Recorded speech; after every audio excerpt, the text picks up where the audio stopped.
ఈ పాటికే మరి రైతు భరోసా రైతు బంధు పెరుగుతుండే, ఇంకా చాలా జరుగుతుండే. సరే, అది పక్కకు పెడదాం ఒక నిమిషం. అట్లాగే మీకు తెలుసు, మన సిరిసిల్లలో, మన వేములవాడలో, మన జిల్లాలో, ఇల్లంతకుంటలో, బోయిన్పల్లిలో ప్రతి ఇంట్లో ఇప్పుడు మీరు ఇక్కడ ఆటో డ్రైవర్లు మీరు ఇక్కడ ఉన్నారు, మీ ఇంట్లో చాలా దగ్గర 80-90% ఇళ్లల్లో లేడీస్ బీడీలు చుడతారు. కరెక్ట్ అని నేను చెప్పేది? బీడీలు చుడతారు. బీడీలు చుట్టే ఆడబిడ్డలకు భారతదేశంలో ఎక్కడ పెన్షన్ లేదు. బీడీలు చుట్టే ఆడబిడ్డలు 4.5 లక్షల మందికి ఇవాళ 2,000 రూపాయల పెన్షన్ ఇస్తున్న ఒకే ఒక్క నాయకుడు మన నాయకుడు కేసీఆర్ గారు అన్న మాట నేను గుర్తు చేస్తున్నా. ఎందుకు చెప్తున్నా అంటే, కేసీఆర్ గారు కార్మిక పక్షపాతి. ఆయన మొదటి నుంచి కార్మికులకు అండగా నిలబడ్డ వ్యక్తి.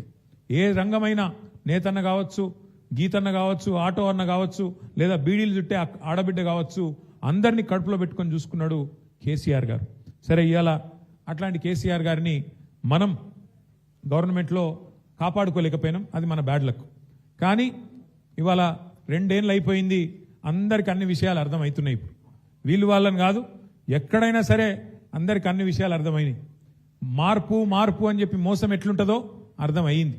మార్పు అంటే ఇప్పుడు ఎదురు చూస్తాను అందరు, ఎప్పుడు ఎలక్షన్ వస్తుందా, ఎప్పుడు మళ్ళా కేసీఆర్ గారిని తిరిగి తెచ్చుకుందామా అనే ఆలోచన ఇవాళ తెలంగాణలోని ప్రతి బిడ్డకు, ప్రతి కుటుంబంలో ఉండే ప్రతి అన్నకు, ప్రతి తమ్మునికి ఉన్న మాట వాస్తవం.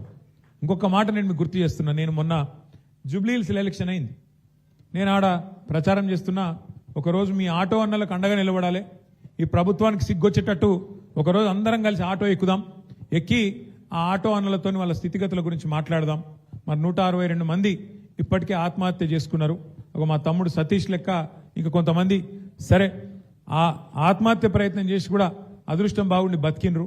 అట్లా ఎంతో మంది ఆగమాగం అయిపోయినరు జీవితాలు. వాళ్ళకు అండగా నిలబడాలి, ప్రభుత్వానికి సిగ్గు తెప్పియాలని చెప్పి హైదరాబాద్లో నేను కూడా ఆటో ఎక్కితే గమ్మత్ కథ ఇది, మీరు వినాలి. ఎంత గమ్మత్ అంటే, నేను ఆటో ఎక్కిన, ఆయన అడిగిన, బాయ్సాబ్ ఏం బాయ్సాబ్ నీ పేరేంది అన్న. సార్ నా పేరు మష్రత్ అలీ సార్ అన్నాడు. ఎవరు తెలుసా ఈ మష్రత్ అలీ?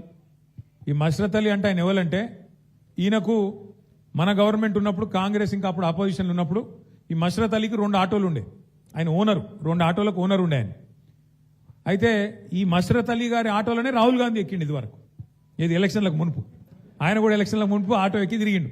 మీకు ఇది ఇస్తాం, అది ఇస్తాం, నెలకు 1000 రూపాయలు ఇస్తాం, అల్లం బెల్లం అని మాటలు చెప్పి రాహుల్ గాంధీ, ఏదో రేవంత్ రెడ్డి చెప్పిన మాట కూడా కాదు, రాహుల్ గాంధీ చెప్పిండు, మీకు మంచి చేస్తాం, మమ్మల్ని గెలిపియండి అని. ఇదే మష్రత్ అలీ ఆటో ఎక్కిండు. అయితే ఆ బాయ్సాబ్తో మాట్లాడుకుంటే నేను పోతున్నా. మరి ఏంది బాయ్సాబ్ నువ్వు ఇప్పుడు ఏం చేస్తున్నావు అన్న. ఏం చేస్తా సార్, నాకు మీ గవర్నమెంట్ ఉన్నప్పుడు 2 ఆటోలు నాయి ఉండే సొంతం, ఇలా కిరాయి ఆటో నడుపుతున్నా సార్, 2 ఆటోలు అమ్ముకున్నాయి, ఇలా కిరాయి ఆటో నడుపుతున్నా అని చెప్పింది. ఇది ఎందుకు చెప్తున్నా మీకంటే, కేసీఆర్ గవర్నమెంట్లో మనం హైదరాబాద్లో ఒక స్కీమ్ పెట్టినాం, డ్రైవర్ టు ఓనర్ అనే స్కీమ్ పెట్టినాం. మనం డ్రైవర్లను ఓనర్లు చేయాలి అని చెప్పి మరి రకరకాల కార్పొరేషన్లకు వెళ్ళి లోన్లు ఇచ్చి డ్రైవర్లను ఓనర్లు చేస్తూ దగ్గర 15,000 ఆటోలు కేసీఆర్ గారి ప్రభుత్వంలో ఉన్నప్పుడు ఇచ్చినాం. ఆ రోజేమో డ్రైవర్ టు ఓనర్, ఇవాళ ఏంది పరిస్థితి, ఓనర్ టు డ్రైవర్. ఇక మార్పు అంటే ఇట్లున్నది మార్పు. ఓనర్లు డ్రైవర్లు అయ్యే పరిస్థితి.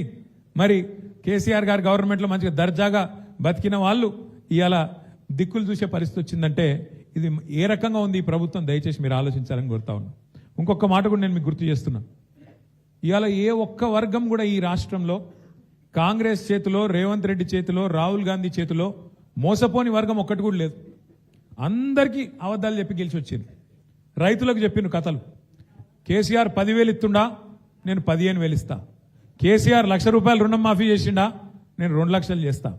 కేసీఆర్ కౌలు రైతులను పట్టించుకుంటలేడు, నేను కౌలు రైతులకు కూడా రైతు బంధు ఇస్తా, అసలు రైతుకి ఎంత ఇస్తానో కౌలు రైతు కూడా గంతే ఇస్తా అని 22 లక్షల మంది కౌలు రైతులకు ఉత్తరం మరీ రాసిండ్రు.